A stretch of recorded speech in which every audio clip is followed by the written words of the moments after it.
اعوذ باللہ من الشیطان الرجیم بسم اللہ الرحمن الرحیم وَلِمَنْ خَافَ مَقَامَ رَبِّهِ جَنَّتَانِ فَبِأَيِّ آلَاءِ رَبِّكُمَا تُكَذِّبَانِ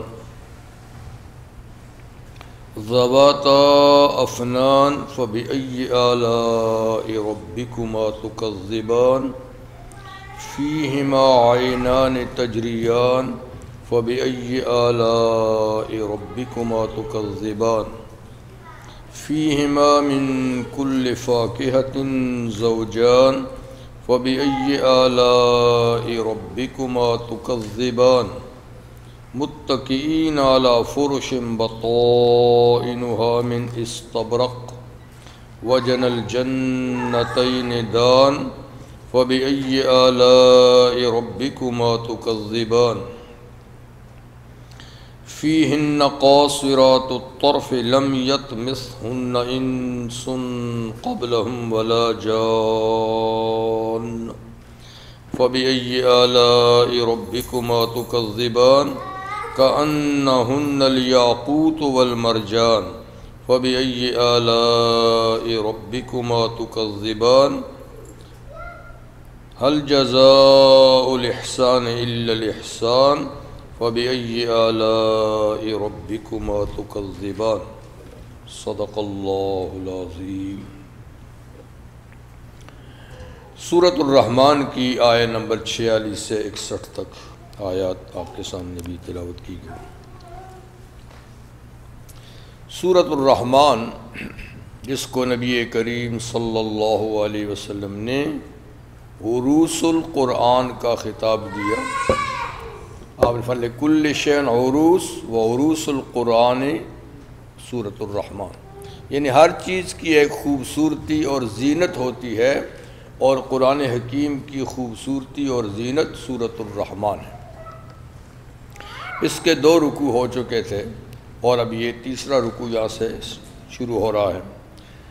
پہلے 2 رکوع میں یعنی شروع میں اللہ تعالیٰ نے اپنی مادی اور روحانی نعمتوں کا ذکر فرمایا جو انسانوں پر اللہ نے کی، جیسے الرحمن علم القرآن، قرآن سکھایا، انسان کو بنایا، یہ ساری چیزیں۔ اور دوسرے رکوع میں پھر اللہ تعالیٰ نے نافرمان لوگوں کی کچھ سزاؤں کا ذکر کیا، لیکن اللہ تعالیٰ نے ہر نعمت پر فَبِأَيِّ آلَاءِ رَبِّكُمَا تُكَذِّبَانِ بھی کہا، ہر عذاب کی شکل پہ بھی، اس لیے کہ عذاب سے ڈرانا بھی خدا کی نعمت ہے، عذاب سے ڈرانا بھی تاکہ لوگ ڈر کر وہ رستہ چھوڑیں جو غلط ہے، اور نعمتوں پر تو فَبِأَيِّ آلَاء ٹھیک ہی ہے، ظاہر بات ہے۔ اور اس میں جنات اور انسان دونوں جماعتوں کو مخاطب کیا ہے، مطلب ہے کہ یہ نعمتیں یا یہ عذاب کی شکلیں ان دونوں کے لیے ہیں، جنات کے لیے بھی ہیں اور انسانوں کے لیے بھی ہیں۔ اب یہ تیسرا رکوع ہے اور اس میں صرف اللہ تعالیٰ نے اپنی اخروی نعمتوں ہی کا ذکر کیا ہے کہ آخرت میں اللہ کے فرما بردار بندوں کو کیا چیزیں ملیں گی، چاہے وہ جن ہوں چاہے وہ انسان ہوں، ان کو کیا ملے گا، اس کا ذکر ہے۔ وَلِمَنْ خَافَ مَقَامَ رَبِّهِ جَنَّتَانِ، اور اس شخص کے لیے جو اپنے رب کے سامنے کھڑے ہونے سے ڈرا، اس کا مطلب ہے کہ اس پر اس کو یقین رہا کہ ایک نہ ایک دن میں اللہ کے سامنے کھڑا ہوں گا، اس کی عدالت میں پیش ہوں گا اور اللہ تعالیٰ مجھ سے حساب و کتاب لیں گے، اس بات سے ڈرا۔ تو اس سے ڈرنے کا مطلب ہے کہ جو اس پر یقین رکھے گا وہ گناہ چھوڑ دے گا، وہ گناہ چھوڑ دے گا، جس کو اس کا احساس ہے کہ مجھے اللہ کے سامنے پیش ہو کر حساب کتاب دینا ہے۔ تو صرف کھڑے ہونے سے ڈرنے کا مطلب یہ نہیں ہے کہ کھڑے ہونے سے ایسے ہی ڈرا، یعنی اس لحاظ سے ڈرا کہ کھڑے ہو کے حساب کتاب دینا ہے، جزا سزا کا فیصلہ میرے بارے میں ہونا ہے، اور اس نے اس طرح گناہ چھوڑے۔ سورہ نازعات میں بھی اس طرح کی ایک آیت ہے، وَلِمَنْ خَافَ مَقَامَ رَبِّهِ وَنَهَى النَّفْسَ عَنِ الْهَوَىٰ فَإِنَّ الْجَنَّةَ هِيَ الْمَأْوَىٰ، وہاں یہ ہے کہ جو شخص اپنے رب کے سامنے کھڑے ہونے سے ڈرا اور ڈر کر اس نے اپنے نفس کو غلط خواہشات سے روکا تو جنت اس کا ٹھکانہ ہوگا۔ تو یہاں بھی فرمایا جو اپنے رب کے سامنے کھڑے ہونے سے ڈرا تو اس کے لیے 2 جنتیں ہیں، جنتان، 2 جنتیں ہیں، 2 باغ ہیں۔ جنت کا معنی باغ، تو 2 باغوں کا ملنا اللہ کی بہت بڑی نعمت ہے، اس لیے فرمایا فَبِأَيِّ آلَاءِ رَبِّكُمَا تُكَذِّبَانِ۔ تو کون سی نعمتوں میں سے اپنے رب کی اے جن و انسانوں تم تکذیب کرو گے؟ اپنے رب کی کون کون سی نعمتوں کی تم تکذیب کرو گے، جھٹلاؤ گے، یعنی اس احسان کو نہیں مانو گے؟ بتاؤ تو صحیح۔ اب یہاں یہ فرمایا کہ جو رب کے سامنے کھڑے ہونے سے ڈرا اس کے لیے 2 باغ ہیں یا 2 جنتیں ہیں۔ تو اس کا کیا مطلب اور مفہوم ہے؟ اس میں مفسرین کرام نے بہت سی باتیں لکھی ہیں کہ 2 جنتوں سے کیا مراد ہے۔ اس کے بعد جو دوسری سورۃ الواقعہ آنے والی ہے وہاں جنتی لوگوں کی اللہ نے 2 قسمیں بیان کی ہیں، ایک السابقون السابقون اور ایک اصحاب الیمین۔ یعنی جنتی لوگ، کامیاب لوگ 2 طرح کے ہیں، ایک ہر نیکی کے کام میں ایک دوسرے سے بڑھ چڑھ کر حصہ لینے والے، آگے بڑھنے والے، اور دوسرے اصحاب الیمین ہیں کہ جن کو نامہ عمل دائیں ہاتھ میں ملے گا۔ تو یہ دونوں ہی کامیاب جنتی ہیں، لیکن سابقین کا درجہ بہت بلند ہے اصحاب الیمین کے مقابلے میں۔ تو فرماتے ہیں کہ یہاں جو 2 باغ کہے ہیں تو انہی 2 جماعتوں کے لحاظ سے کہے ہیں کہ ایک باغ سابقین کا ہوگا، ایک باغ اصحاب الیمین کا ہوگا۔ ایک جنت سابقین کی ہے، ایک یعنی اصحاب الیمین کی ہے۔ تو اس لحاظ سے فرمایا 2 جنتیں۔ بعض اہل علم یہ بھی کہتے ہیں کہ 2 باغوں سے مراد جنوں اور انسانوں کی جنتیں ہیں، کیونکہ صورت میں جنوں اور انسانوں دونوں کو مخاطب کیا ہے، تو مطلب ہے کہ عذاب اور ثواب دونوں ہی گروپوں کو ملے گا۔ یہ نہیں کہ جنات اس سے محروم رہیں گے، بلکہ جنات کو بھی اگر وہ نیک ہیں، ایماندار ہیں تو جنت ملے گی۔ تو 2 جنتوں سے مراد یہ ہے کہ ایک جنت انسانوں کے لیے ہے، ایک جنوں کے لیے ہے، ٹھیک ہے نا؟ یہ بھی مطلب، اس کا مطلب بیان کیا گیا ہے۔ اس لیے کہ جنات اگرچہ انسانوں سے ہزارہا سال پہلے اللہ نے پیدا کیے اور زمین پر انہی کا راج تھا، بعد میں یہ ہے کہ انسان ان کے بعد پیدا کیا گیا۔ تو سب سے پہلے تو فرشتے پیدا ہوئے، اس کے بعد جنات پیدا ہوئے، اس کے بعد انسان پیدا ہوئے۔ تعداد کے لحاظ سے بھی سب سے زیادہ تعداد یعنی فرشتوں کی ہے، فرشتوں کی تعداد سب سے زیادہ ہے۔ اس کے بعد دوسرے نمبر پہ جنات کی تعداد ہے، انسانوں سے جنات زیادہ ہے، اور تیسرے نمبر پہ پھر انسان ہیں تعداد کے لحاظ سے۔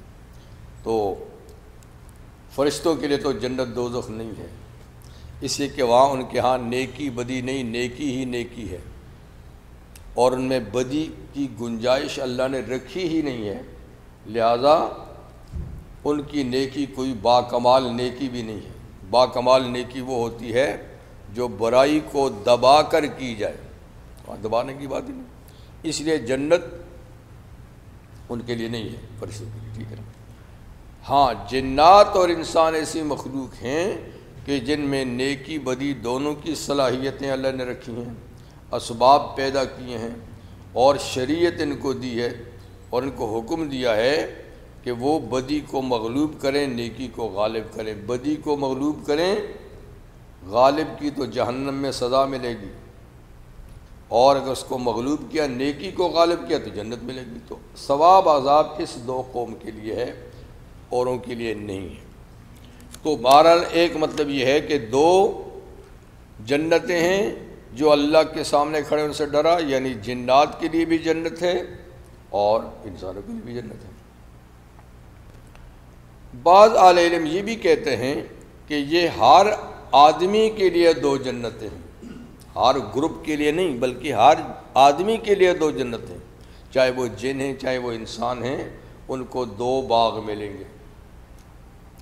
ایک باغ ان کو ملے گا ان کی نیک اعمال کرنے پر، اور ایک باغ ملے گا گناہ چھوڑنے پر، کہ انہوں نے گناہوں کو چھوڑا، ایک باغ اس کے بدلے میں ملے گا۔ نیکیاں کیں، ایک باغ ان کو نیکی کرنے پہ ملے گا، ٹھیک ہے نا۔ بعض اہل علم یہ بھی کہتے ہیں کہ ایک باغ ایمان کے بدلے میں ملے گا اور ایک باغ اعمال کے بدلے میں ملے گا، یعنی خود ایمان بھی بہت بڑی بات ہے، تو ایک جنت تو ایمان کی وجہ سے ملے گا کہ مومن تھا، اور دوسرا یہ کہ صالح اور نیک عمل بھی کرتا تھا، تو ایک عمل کا ہوگا۔ یہ بھی کہتے ہیں بعض اہل علم کہ ایک باغ نیکیوں پہ ملے گا اور دوسرا اللہ کے فضل و کرم سے ملے گا۔ ایک باغ اس نے اچھے کام کیے تھے اس کے بدلے میں، ایک اللہ اپنے فضل سے دے گا، اس کے بدلے میں کوئی نیکی نہیں۔ جیسے اللہ تعالیٰ کا ارشاد بھی ہے قرآن حکیم میں کہ وَلَدَيْنَا مزید، ہمارے پاس کچھ زیادہ بھی دینے کے لیے ہے، کچھ زیادہ بھی دینے کے لیے ہے، یعنی اس میں تمہارا کوئی عمل و دخل نہیں ہوگا، ہم اپنے فضل سے دیں گے۔ تو بہرحال یہ مختلف روایات ہیں اس کی کہ 2 باغوں سے انہیں کیا مراد ہے۔ پھر صفات کے لحاظ سے بھی 2 باغ ہوں گے۔ ایک وہ باغ کہ جس کی ہر چیز سلور کی ہوگی، سب چیزیں، مکانات، جی فرنیچر، ساز سامان، ہر چیز جو اس کی ہوگی نا وہ سلور کی ہوگی، دوسری گولڈ کی ہوگی۔ تو یعنی ایک سلور کا باغ ایک گولڈ کا باغ ہوگا، اس میں ہر چیز کی ہوگی۔ یہ بھی ایک وجہ بتائیے 2 باغوں کا مطلب ہے۔ سو تم کون کون سی نعمتوں کا اے انسانوں اپنے رب کی کون کون سی نعمتوں کی تکذیب کرو گے؟ انہی باغوں کی اب صفات بیان ہو رہی ہیں، جنت کی صفات بیان ہو رہی ہیں کہ ان جنتوں میں کیا کیا ہے۔ پہلی صفت ذواتا افنان، کہ وہ دونوں باغ گھنی شاخوں والے ہوں گے۔ افنان فن سے، فن کہتے ہیں برانچ، درختوں کی برانچ، تو ذواتا کا معنی والے، یعنی برانچ والے۔ تو ذواتا افنان، وہ دونوں ہی باغ گھنی شاخوں والے ہوں گے۔ تو باغ کی خصوصیت ہی یہ ہے کہ اس میں گھنے درخت اور شاخیں، ورنہ وہ باغ ہی نہیں ہے کہ جس کے اندر، تو جہاں درخت زیادہ ہوں، درختوں پر شاخیں زیادہ ہوں گی، شاخوں پہ پتے ہوں گے، تو یہ باغ کی خوبصورتی ہے۔ اگر اس میں درخت ہیں لیکن پت جھڑ ہے، پتے گر گئے ہیں، فال کا موسم ہے، تو وہ باغ نہیں ہوتا، خوبصورت نہیں ہوتا۔ اور جس میں خوب درخت ہوں، خوب پتے ہوں، وہ بہت خوبصورت لگتا ہے۔ تو فرمایا کہ جنت کے باغات سدا بہار ہوں گے، ہمیشہ ان پہ بہار ہوگی، کبھی خزاں نہیں آئے گی، کبھی اس کے پتے گریں گے نہیں، سب درختوں کے ہمیشہ بہار ہی بہار۔ وَبِأَيِّ آلَاءِ رَبِّكُمَا تُكَذِّبَانِ، پر بہار باغوں کا ہونا ایک مستقل نعمت ہے، سو تم اے جنو انسانوں اپنے رب کی کون کون سی نعمت کی تکذیب کرو گے؟ ان باغوں ہی کی صفات میں یہ بھی ہے کہ فیہما عینان تجریان، ان دونوں ہی باغوں میں 2 چشمے ہوں گے بہتے ہوئے۔ عینان، عین کی جمع، عین کا تثنیہ ہے، عین کا معنی چشمہ، ویسے عین کے کئی معنی ہیں، اس کا ایک معنی چشمہ۔ تو 2 چشمے ہوں گے تجریان، مگر وہ بہتے ہوں گے، اتنا پانی ہوگا کہ اس کا پانی بہہ رہا ہوگا۔ تو یہ دونوں باغوں میں 2 قسم کے چشمے ہوں گے، جو بہہ رہے ہوں گے۔ فَبِأَيِّ آلَاءِ رَبِّكُمَا تُكَذِّبَانِ، سو کون کون سی اپنے رب کی نعمتوں کی تم تکذیب کرو گے۔ تو باغ کی بہار اصل میں کثرت آب پانی سے ہوتی ہے۔ جہاں پانی ہر وقت موجود ہو وہاں سبزہ بھی ہمیشہ ہوتا ہے۔ اگرچہ جنت کے باغات کو پانی کی ضرورت نہیں، وہ تو ویسے ہی قدرتی طور پہ تر و تازہ ہوں گے، لیکن تاہم یعنی اس کے اندر نہریں ہوں گی اور اس میں چشمے ہوں گے، پانی کی فراوانی ہوگی، اور پانی بھی ایسا جو بالکل تازہ بتازہ، سڑا ہوا نہیں، بدبودار نہیں، بلکہ بالکل تازہ بتازہ، جیسے سورہ محمد صلی اللہ علیہ وسلم میں گزر چکا ہے، فیہا انہار من مائن غیر آسن، کہ جنت میں نہریں ہوں گی پانی کی غیر آسن، جو بالکل بدلا ہوا نہیں ہوگا، نہ رنگ بدلا ہوگا، نہ ذائقہ بدلا ہوگا، نہ بو بدلی ہوگی، بالکل تازہ بتازہ پانی کی نہریں بہتی ہوں گی۔ تو چار طرح کی نہریں ہیں جو نہریں ہیں بہتی ہوں گی، ایک خالص پانی کی، اور ایک جو ہے دودھ کی جس کا ذائقہ بالکل بدلا ہوا نہیں ہوگا، کیونکہ دودھ ایسی چیز ہے کہ تھوڑی دیر بھی رک جائے نا تو اس کا ذائقہ بدل جاتا ہے، خراب ہو جاتا ہے۔ پانی دیر سے خراب ہوتا ہے لیکن وہ دودھ جلدی خراب ہوتا ہے۔ فرمایا کہ نہیں، اس کا ذائقہ بھی نہیں بدلا ہوگا، نہ کلر بدلا ہوگا، تازہ دودھ کی نہر ہوگی۔ اور خمر لذت للشاربین، شراب کی، جنت کی شراب کی نہر ہوگی جو پینے والوں کے لیے لذت بخش ہوگی، یعنی دنیا کی شراب کی طرح نہیں جو دماغ خراب کر دے اور عقل کو اس سے عقل میں اور تازگی پیدا ہوگی۔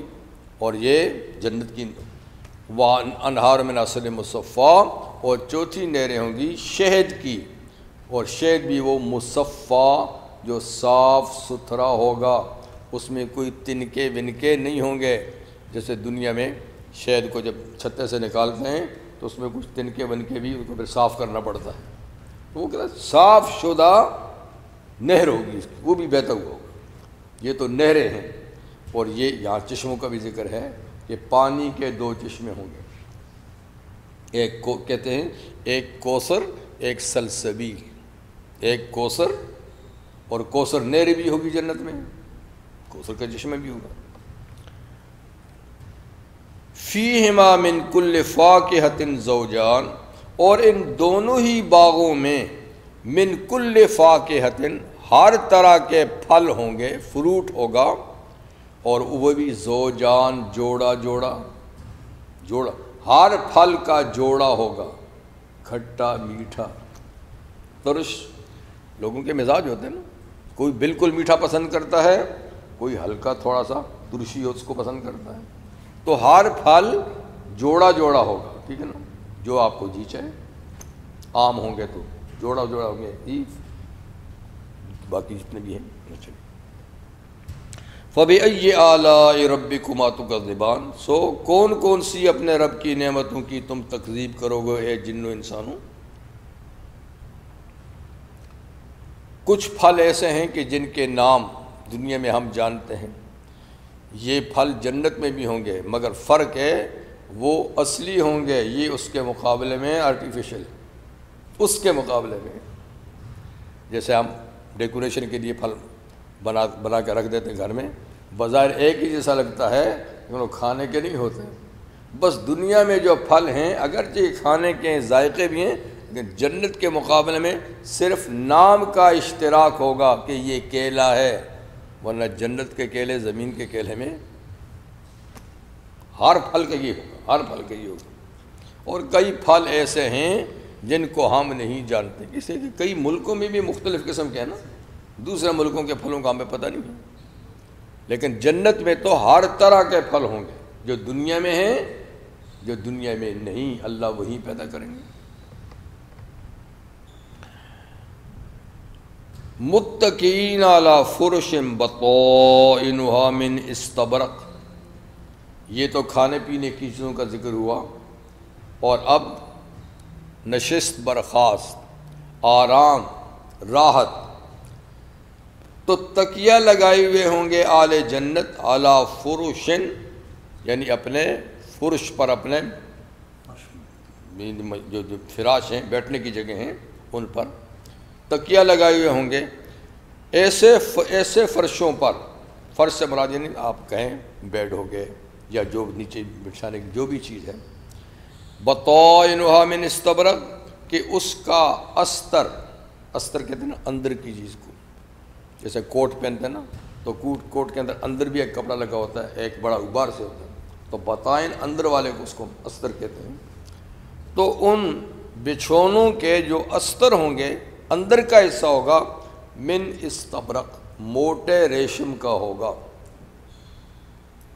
تو ریشم ایک پتلا ہوتا ہے، اس کو کہتے ہیں عربی میں سندس، اور ایک موٹا اس کو کہتے ہیں استبرق، یعنی اوپر جس پہ آپ بیٹھتے ہیں اوپر کا حصہ وہ باریک ریشم کا بالکل ملائم ہوگا، ریشم وہ بھی ریشم، اور جو نیچے کا حصہ ہوگا وہ گاڑھا اور موٹا ہوگا، ہے وہ بھی ریشم، یہ بھی ریشم، یہ بھی۔ وَجَنَ الْجَنَّتَيْنِ دَانٍ، اور پھل دونوں باغوں کا ہی جھکا ہوا ہوگا۔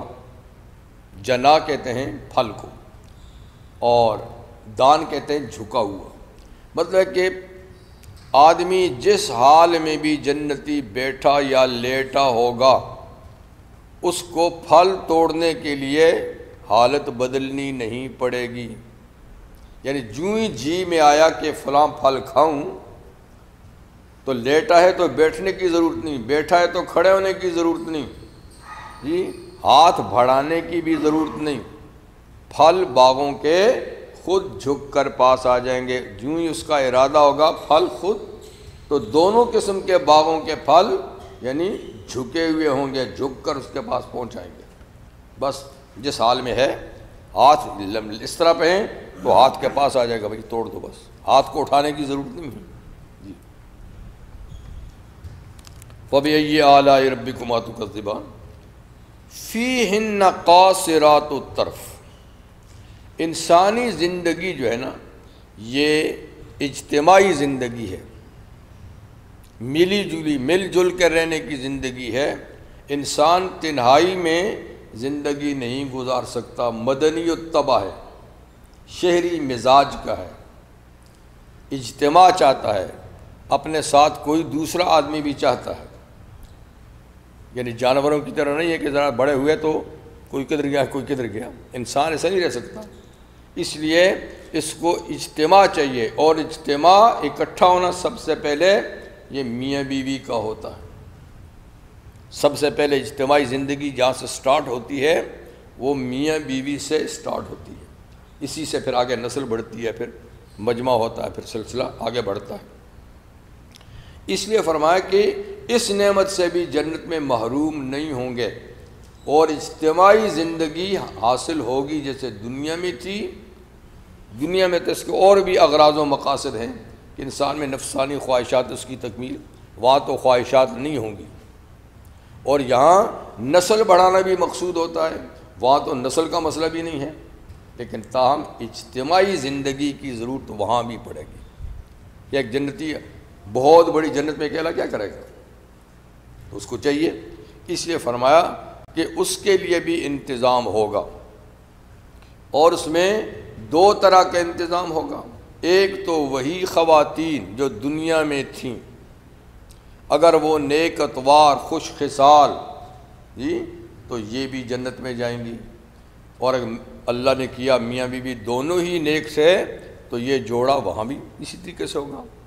فرض کریں کہ دونوں نیک نہیں تھے تو پھر وہاں جو جنت میں جائے گا اس کو وہیں کوئی ایسی خاتون مل جائے گی جو نیک تھی لیکن اس کا شوہر نیک نہیں تھا، یا کوئی خاتون نیک تھی یا مرد نیک تھا اس کی بیوی ٹھیک نہیں تھی، اس کو کوئی نیک خاتون، تو ایک خاتون ایک بیوی تو دنیا کی خواتین سے ملے گی، اور حضور کے ارشاد ہے کہ کم سے کم جنت میں 2 بیویاں ملیں گی۔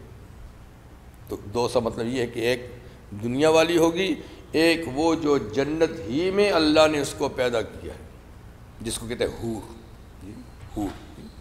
تو بہرحال یہ کم سے کم ہے، ویسے نیک اعمال کی وجہ سے کئی بھی ملیں گی، جتنے جتنے اعمال اچھے ہوں گے اتنے کئی بھی ملیں گی۔ تو یوں اجتماعی زندگی جو میاں بیوی کے ذریعے سے قائم ہوتی ہے یہ جنت میں بھی قائم ہوگی۔ لیکن جنت میں جو پیدا شدہ عورتیں ہیں ان کی صفات کیا ہیں؟ فیہن قاصرات الطرف، ان باغوں میں جو خواتین ہوں گی وہ نگاہوں کو نیچی رکھنے والی ہوں گی۔ قاصرات، قصر کا معنی روکنا، اپنی نظروں کو روکنے والی ہوں گی، غیر پر ان کی نظر نہیں پڑے گی، صرف اس کا میاں ہے یا اس میاں کے جو محرم ہیں بس ان تک محدود، کسی غیر، حالانکہ جنت میں تو غلط خواہشات ہی نہیں ہوں گی لیکن پھر بھی اتنی باحیا ہوں گی کہ اپنی نظر جھکائے رکھیں گی، اپنے شوہر تک، کسی اور پہ نظر نہیں ڈالیں گی۔ قاصرات الطرف، ایک معنی یہ کہ اپنی نظریں جھکانے والی ہوں گی، دوسرا مطلب یہ بھی ہے کہ اپنے شوہروں کی نظریں جھکانے والی ہوں گی، یعنی وہ اتنی حسن و جمال والی ہوں گی کہ ان کے میاں کسی اور پہ نظر ہی نہیں ڈالیں گے اور وہ بھی کسی اور پہ نظر نہیں ڈالیں گے، تو قاصرات الطرف ہوں گی۔ اس لیے کہ ایک خاتون کا زیور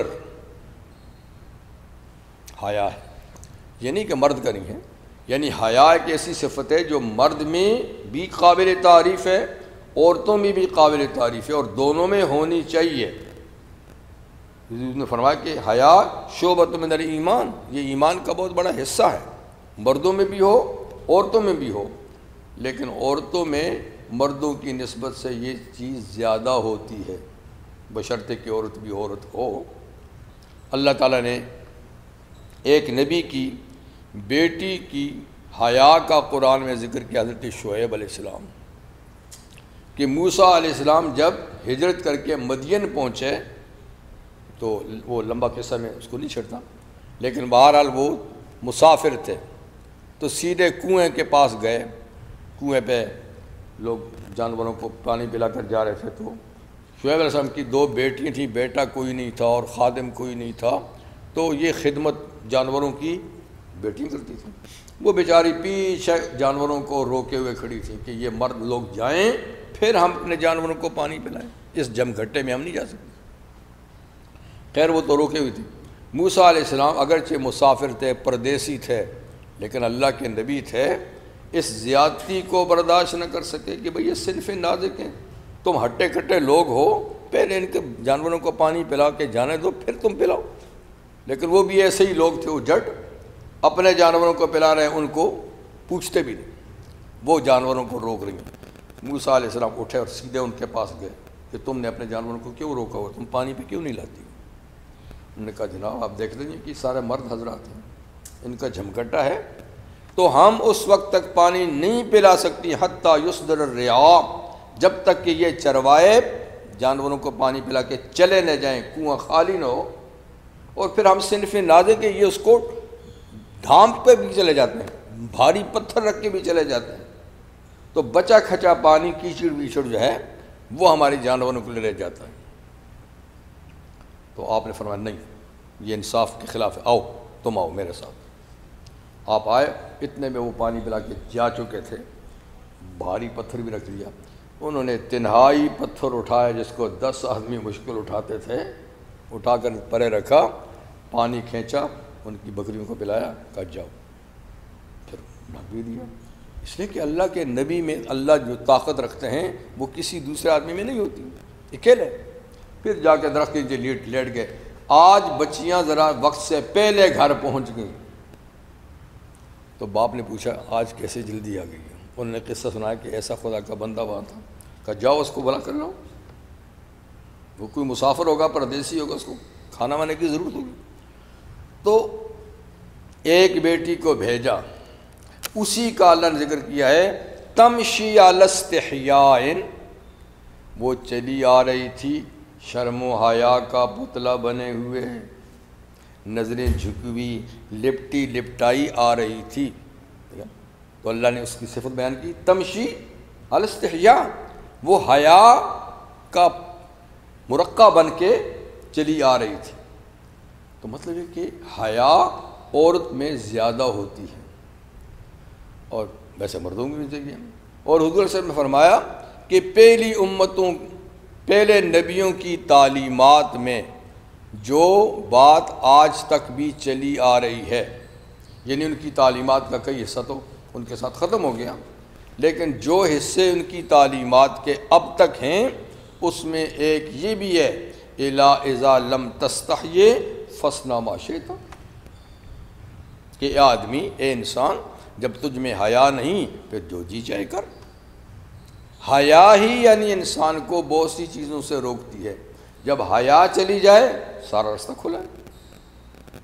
تو مقصد یہ کہ حیا یوں ہی مطلوب ہے، ایمان کا حصہ ہے، کمال درجے کی صفت ہے، لیکن عورتوں میں ذرا اس کا مادہ اور بھی زیادہ، اس لیے فرمایا جنت میں گناہ کا تو تصور ہی نہیں ہوگا، پھر بھی جنتی عورتیں کسی دوسرے پہ نظر نہیں اٹھا کے رکھیں گی، اپنی نظریں بھی جھکائیں گی، شوہر کی نظر بھی جھکائیں گی۔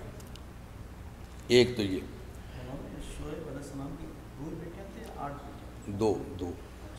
دو ہی کا ذکر ہے۔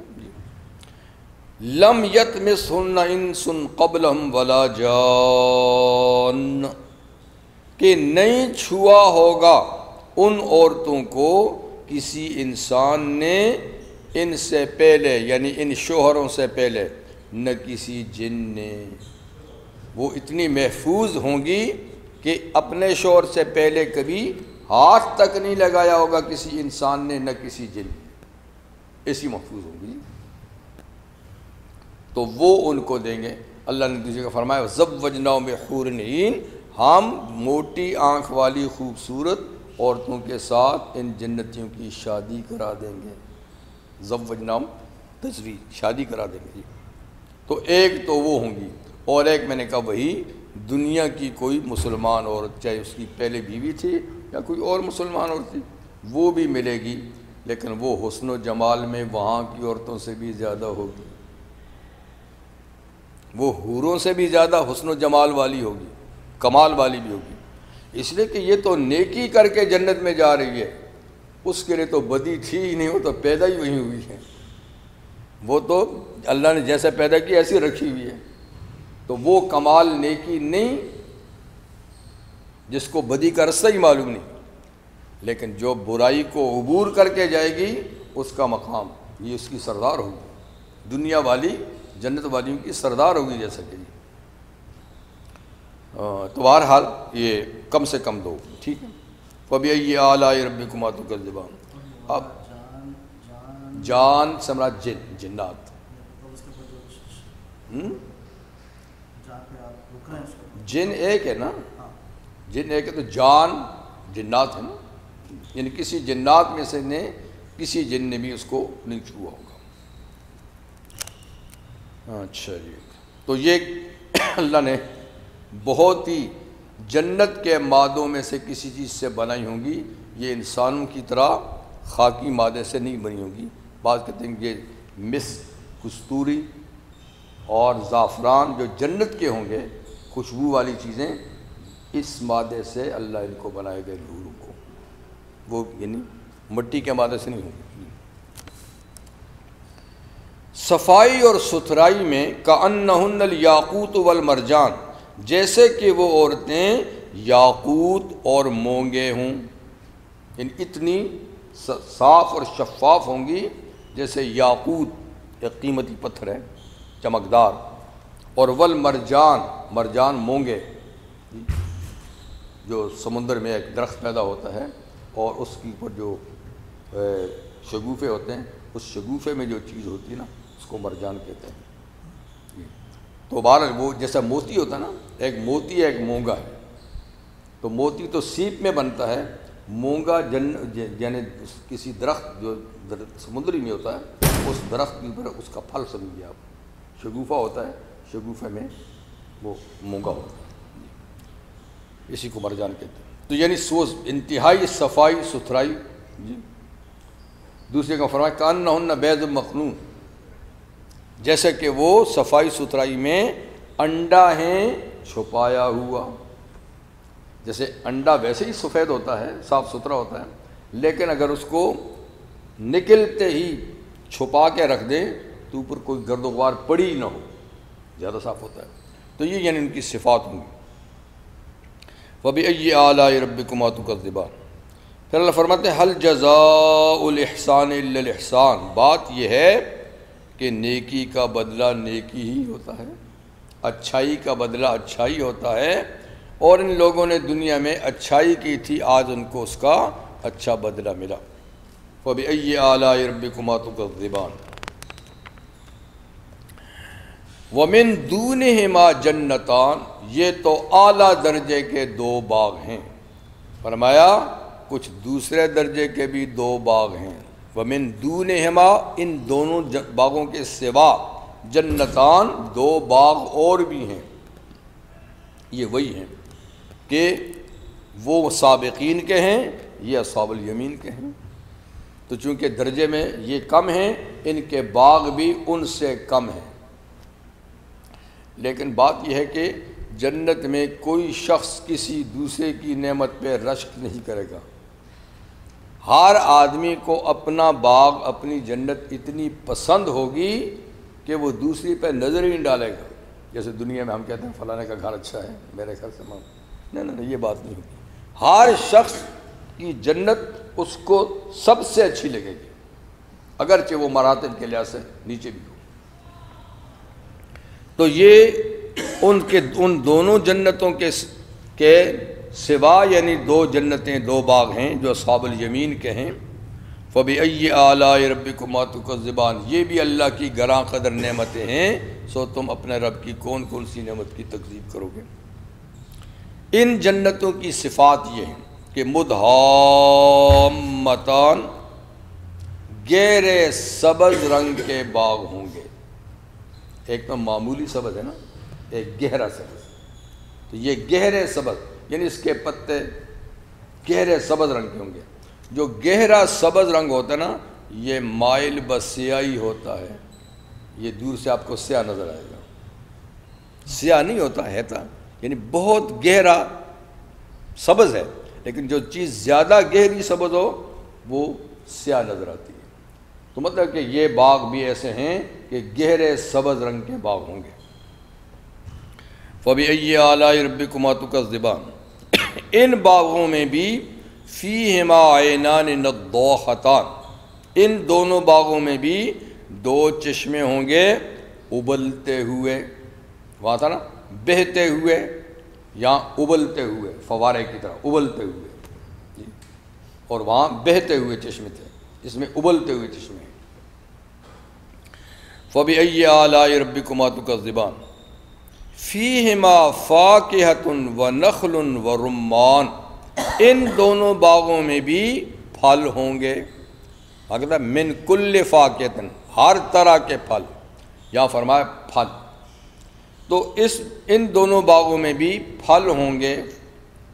وَنَخْلٌ، اور بالخصوص کھجور، ورمان، اور انار۔ تو انگور اور انار بھی تو پھل ہیں، لیکن اللہ نے باقی سب کو ایک لفظ میں ذکر کیا، پھل، اور ان کا خاص طور پہ الگ سے نام لیا کہ یہ بھی ہوں گے۔ اس کی وجہ کیا ہے؟ حالانکہ یہ بھی تو پھل ہیں، کہتے ہیں یہ پھل تو ضرور ہیں، لیکن پھلوں کے علاوہ یہ اور بھی فائدے کا کام دیتے ہیں۔ پھل تو تفکر کے طور پہ کھائے جاتے ہیں، ہاضمے کے لیے کھائے جاتے ہیں، ذائقے کے لیے کھائے جاتے ہیں، پیٹ بھرنے کے لیے نہیں کھائے جاتے۔ لیکن یہ دو پھل ایسے ہیں جو غذا کا کام بھی دیتے ہیں، تفکر کا بھی دیتے ہیں۔ کھجور تو خاص طور پہ آپ جانتے ہی ہیں کہ یہ ایسا پھل ہے جو دیر تک 2-3 سال تک خراب نہیں ہوتا اگر اس کو ضائع نہ کیا جائے تو، اور نیا پھل آنے تک پہلا پھل رہتا ہے، کبھی مارکیٹ سے یہ غائب نہیں ہوگا۔ اور یہ کہ اس کے اندر ساری غذائیت کی چیزیں ہیں، سب غذائیت کی چیزیں ہیں۔ عربوں میں تو دوسری کھانے پینے کی چیزیں بہت کم ہوتی تھی، یہی ہوتا تھا۔ نبی کریم صلی اللہ علیہ وسلم کے خوراک کے بارے میں آپ کے ازواج سے پوچھا گیا، آپ نے کہا کہ 2 مہینے تک چولہا ہی نہیں جلتا، 2 مہینے تک یعنی پکانے کی کوئی چیز ہی نہیں ہوتی، چولہا نہیں جلتا۔ تو سائل نے کہا پھر گزارا کس پہ ہوتا ہے؟ تو حضور کی بھی ان کا الا الاسودان، مگر 2 کالی چیزوں پہ گزارا ہوتا تھا، پانی اور کھجور، پانی اور کھجور پہ گزارا ہوتا۔ تو یہ غذا بھی ہے، ٹھیک ہے نا۔ اور حضور صلی اللہ علیہ وسلم فرمایا کہ جس کے گھر میں کھجور ہے وہ فاقے سے نہیں، آپ اس کو نہ کہ اس میں فاقہ ہے، یعنی یہ مکمل غذا ہے۔ تو بہرحال کھجور کا ذکر اس لیے کیا کہ یہ صرف فاقہ نہیں بلکہ غذا ہے۔ اور رمان،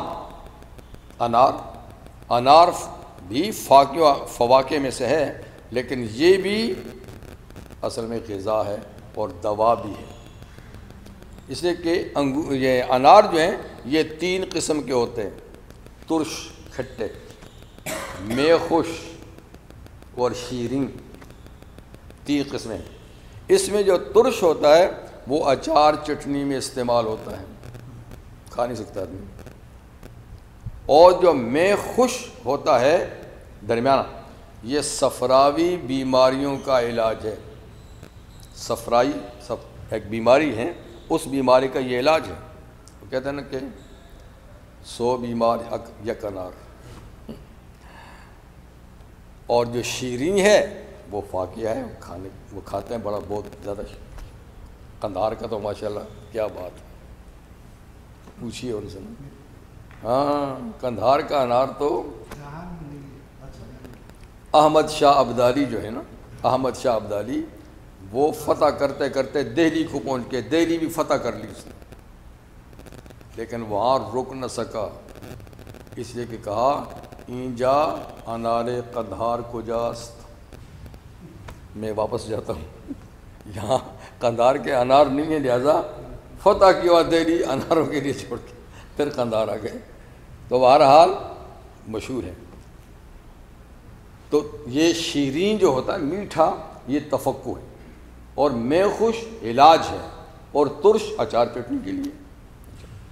تو بہرحال یہ دونوں چیزیں پھلوں میں بھی شمار ہوتی ہیں، لیکن زیادہ تر ان کا استعمال پھلوں کے نام سے نہیں ہوتا، اسی لیے چونکہ اللہ نے یہاں پھلوں سے الگ کر کے ان کو ذکر کیا ہے، تو امام ابو حنیفہ رحمہ اللہ فرماتے ہیں اگر کوئی آدمی قسم اٹھائے کہ میں پھل نہیں کھاؤں گا، اور وہ انار کھا لے یا کھجور کھا لے، تو قسم نہیں ٹوٹے گی۔ اس لیے کہتے ہیں اس کو پھل نہیں کہتے ہیں، ان کو باقاعدہ ان کے نام سے یاد کرتے ہیں۔ اسی طریقے سے کہتے ہیں کوئی آدمی قسم اٹھائے کہ میں سری نہیں کھاؤں گا، سری پائے، اور وہ مرغی کی سری کھا لے تو قسم نہیں ٹوٹے گی، اس لیے کہ سری تو وہ بھی ہے، سری تو وہ بھی ہے، لیکن عرف عام میں عام لوگوں کی اصطلاح میں اس کو سری پائی نہیں کہتے، بکری یا گائے وغیرہ ہو اس کی سری پائی کہتے ہیں۔ اسی طرح اگر کوئی قسم اٹھائے کہ واللہ میں فرش پہ نہیں بیٹھوں گا، اگر وہ خالی زمین پہ بیٹھ جائے تو قسم نہیں ٹوٹے گی، حالانکہ اللہ نے قرآن میں زمین کو بھی فرش ہی کہا ہے، اس لیے کہ ہماری اصطلاح میں ہماری زبان میں فرش کہتے ہیں کوئی چیز نیچے جو بچھائی جائے اس کو، دری ہے، چٹائی ہے، کمبل ہے، اس کو فرش کہتے ہیں۔ تو عرف عام جو ہوتا ہے نا، اس کا شریعت میں بڑا اعتبار ہے۔ عرف عام کا معنی جو چیز لوگوں کے ہاں جانی پہچانی ہے، اگرچہ حقیقت میں وہ کچھ اور ہو، تو اس کی حقیقت کو چھوڑ دیں گے، عام لوگوں میں جس طرح وہ جانی پہچانی ہے اس کا اعتبار ہوتا ہے۔ فَبِأَيِّ آلَاءِ رَبِّكُمَا تُكَذِّبَانِ فِيهِنَّ خَيْرَاتٌ حِسَانٌ، ان 2 باغوں میں بھی خواتین ہوں گی، کیونکہ خواتین کے بغیر مطلب ہے کہ زندگی کرکری ہی رہتی ہے، وہی اجتماعیت حاصل نہیں ہوتی، لیکن وہاں ان کی صفات اور بیان کی گئی تھیں، یہاں اور بیان ہیں، مختصر ہیں وہی صفات ان کی بھی۔ یہاں یہ کہا کہ فِيهِنَّ خَيْرَاتٌ حِسَانٌ، وہاں کہا تھا قاصرات الطرف، یہ بھی قاصرات الطرف ہے، لیکن چونکہ دوسرے باغوں کا ذکر ہے تو ان کی صفات دوسری ذکر کی کہ ان باغوں میں خیرات خوبصورت، حسان خوبصورت، یعنی جو بیویاں ہوں گی آل جنت کی وہ خوبصورت بھی ہوں گی خوبصورت بھی ہوں گی۔ خیرات کا معنی نیک اطوار، با کردار، اور حسان کا معنی حسن و جمال والی۔ تو مختصر معنی کیا ہو گیا؟ ان میں خوبصورت اور خوبصورت بیویاں ہوں گی۔ فَبِأَيِّ آلَاءِ رَبِّكُمَا تُكَذِّبَانِ، پھر انہی کی وہ دوسری صفت وہی بیان کی جو پہلے، حورن، وہ جو ہوں گی خوبصورت اور خوبصورت، وہ کون ہوں گی؟ حورن، ان کو حور کہتے ہیں، اور حور عربی میں کہتے ہیں انتہائی سفید چیز کو، اور یہاں اس کا معنی ہے بڑی آنکھ والی اور خوبصورت، ٹھیک ہے۔ مقصورات فی الخیام، ان کی صفات بھی ہے کہ یہ روکی ہوئی ہوں گی خیموں میں، تو وہاں خیمے ہوں گے۔ خیمہ کیا ہوگا؟ ایک بہت بڑا موتی ہوگا اندر سے خالی کیا ہوا، اور اتنے بڑے بڑے موتی ہوں گے، موتیوں کے خیمے ہوں گے کہ اس کونے میں کوئی ہے تو اس کونے والے کو کوئی خبر ہی نہیں۔ یہ چھوٹے چھوٹے خیمے نہیں، اتنے بڑے بڑے لمبے لمبے خیمے کہ اس کونے والے میں کیا ہو رہا ہے اس کونے والے کو خبر نہیں۔ تو وہ اللہ نے پیدا کر کے ان کو خیموں کے اندر ہی رکھا ہوا ہے، باہر کی ہوا ہی ان کو نہیں لگی، باہر کی دنیا انہوں نے دیکھی ہی نہیں۔ مقصورات فی الخیام، وہ روکی ہوئی ہیں خیموں میں۔ وَبِأَيِّ آلَاءِ رَبِّكُمَا تُكَذِّبَانِ لَمْ يَطْمِثْهُنَّ إِنسٌ قَبْلَهُمْ وَلَا جَانٌ، ان کی صفت بھی یہ ہے کہ نہیں ہاتھ لگایا ہوگا ان کو کسی انسان نے، قبلہم، ان جنتیوں سے پہلے جو ان کے شوہر ہیں، ان سے پہلے کسی اور آدمی نے ہاتھ نہیں لگایا ہوگا، نہ کسی جن نے، بس ان کی نظر اپنے شوہر پہ ہی پڑے گی، ان کو چھوئیں گے ان کے شوہر ہی اور نہیں۔ وَبِأَيِّ آلَاءِ رَبِّكُمَا تُكَذِّبَانِ، یہ دوسری جنتی جو ہیں ان کی نشست برخاست بھی کیسے ہوگی، اٹھنا بیٹھنا، متقین علی رفرف، یہ بھی تکیہ لگائے ہوئے بیٹھیں گے، علی رفرف، تختوں پر، تخت رفرف کہتے ہیں نشست یعنی بیٹھنے کی جگہ، اچھا جی، تو تختے پر، وہ تختے کیسے ہوں گے؟ خضرن، سبز رنگ کے تختے، تو ہم اس کا معنی کرتے ہیں، آپ یوں کہیں صوفوں پر یعنی نرم نشستوں پر جو سبز رنگ کے ہوں گے۔ وَعَبْقَرِيٍّ، اور بہت اعلیٰ اور نفیس قالین، بہت اعلیٰ اور نفیس کارپٹ، حسان، جو خوبصورت بھی ہوں گے، اعلیٰ اور نفیس قسم کے کارپٹ، حسان، جو دیکھنے بھی بے حد یعنی خوبصورت ہوں گے، اور اس کے علاوہ یہ کہ وہ سبز رنگ کے ہوں گے۔ ایسی نشستوں پر یہ دوسرے باغوں والے جنتی بیٹھیں گے، تکیہ لگائے ہوئے، گاؤ تکیہ لگائے ہوئے بیٹھے ہوں گے۔ دوسری آیات میں کہ آمنے سامنے بیٹھیں گے، کوئی کسی کی طرف پیٹھ کر کے نہیں بیٹھے گا، جو ہوں گے سب گول دائرے کی طرف۔ فَبِأَيِّ آلَاءِ رَبِّكُمَا تُكَذِّبَانِ تَبَارَكَ اسْمُ رَبِّكَ ذِي الْجَلَالِ وَالْإِكْرَامِ، نعمتوں کا ذکر ہو گیا، اب نعمت دینے والے کا ذکر ہے کہ وہ کیسی شان والا ہے۔ تبارک اسم ربک، برکت والا ہے نام تیرے رب کا۔ بعض اہل علم کہتے ہیں کہ یہاں نام کا لفظ زائد ہے، اصل میں تبارک رب، یعنی تیرا رب بابرکت ہے، لیکن اللہ کا نام بھی بابرکت ہے، جیسے اس کی ذات بابرکت ہے اس کا نام بھی بابرکت ہے، اس لیے یہ بھی ٹھیک ہے کہ تیرے رب کا نام بابرکت ہے جیسے اس کی ذات بابرکت ہے۔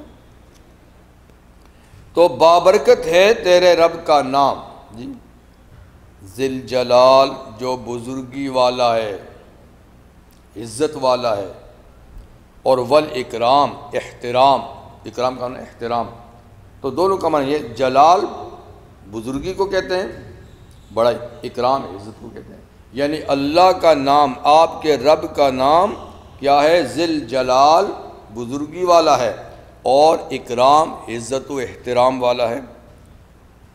تو یہ ساری نعمتیں جس نے بخشی ہیں اس کا نام عزت والا ہے، برکت والا ہے نا، اس کا یعنی آپ کے رب کا نام، آپ کے رب کا نام کیا ہے؟ برکت والا ہے، اور ذل جلال والاکرام، آپ کا رب کیا ہے؟ ذل جلال بزرگی والا ہے اور اکرام عزت والا ہے۔ تو ہماری نماز کے بعد کی دعا میں بھی یہ ہے کہ رحمت عالم صلی اللہ علیہ وسلم جب نماز میں سلام پھیرتے تو سب سے پہلے کہتے تھے اللہ اکبر ایک دفعہ، پھر 3 دفعہ استغفر اللہ استغفر اللہ استغفر اللہ، پھر اس کے بعد یہ دعا جس میں تبارک اسم ربک ذی الجلال والاکرام پڑھا جاتا ہے، اللہم انت السلام ومنک السلام تبارکت یا ذی الجلال والاکرام، تبارکت یا ذی الجلال والاکرام۔ یہ تینوں کام آپ قبلہ رخ ہی پڑھتے تھے، مقتدیوں کی طرف منہ نہیں کرتے تھے، سلام پھیر کر اللہ اکبر قبلے ہی کی طرف، استغفر اللہ قبلے ہی کی طرف، اللہم انت السلام منک السلام قبلے ہی کی طرف، اس کے بعد پھر مقتدیوں کی طرف مڑ جاتے تھے، باقی تسبیح تحلیل وغیرہ جو بھی باقی۔ یہ تھی جناب سورۃ الرحمن جو پڑھی گئی، اللہ تعالیٰ اس کے مندرجات پہ عمل کی توفیق عطا فرمائے۔ اس کے بعد سورۃ الواقعہ ہے پھر، تو سورۃ الواقعہ میں بھی پہلے رکوع میں وہی آل جنت کامیاب لوگوں کا ذکر ہے، ان کی 2 قسموں کا ذکر ہے، لیکن اس میں پھر ایک تیسری قسم کا بھی ذکر ہے، باقاعدہ قسم کا، اور وہ ناکام لوگوں کے۔ اس میں تیسری قسم کا ذکر نہیں ہے، لیکن ناکام لوگوں کی ناکامی کا عذاب کا ذکر ہو چکا، ٹھیک ہے، لیکن وہاں باقاعدہ 3 قسموں کا، انتم کنتم ازواجا ثلاثہ، کہ جب قیامت قائم ہوگی تو تم 3 قسمیں ہو جاؤ گے، 3 پارٹیاں ہو جاؤ گے۔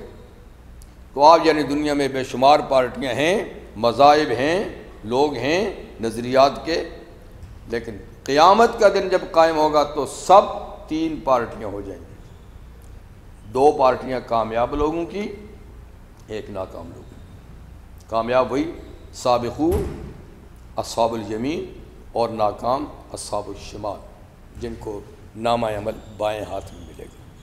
تو 12 اس میں پہلے رکوع میں تو کامیاب لوگوں کا ذکر ہوگا، ان کے انعامات کا بھی ذکر ہوگا، پھر آگے دوسرے رکوع میں ناکام لوگوں کا ذکر ہوگا، اور کچھ اللہ تعالیٰ کی قدرت کے دلائل کا بھی ذکر ہوگا، پھر تیسرا اس کے بھی 3 رکوع ہیں، اور تیسرے رکوع میں بھی اللہ تعالیٰ اپنی قدرت کاملہ کا ذکر فرمائیں گے کہ سب کچھ میرے ہاتھ میں ہے، اور یہ کہ ایسی بات نہیں ہے کہ میری قدرت کے آڑے کوئی آ سکے، یعنی میں کسی کو اگر مارنا چاہوں تو کوئی اس کو پھر بچا نہیں سکتا، سب اس کے پاس بیٹھے رہتے ہیں لیکن کوئی اس کی روح کو واپس نہیں کر سکتا۔ تو بار یہ پھر دوسری صورت آئے گی، اب اس پہ کر دیں۔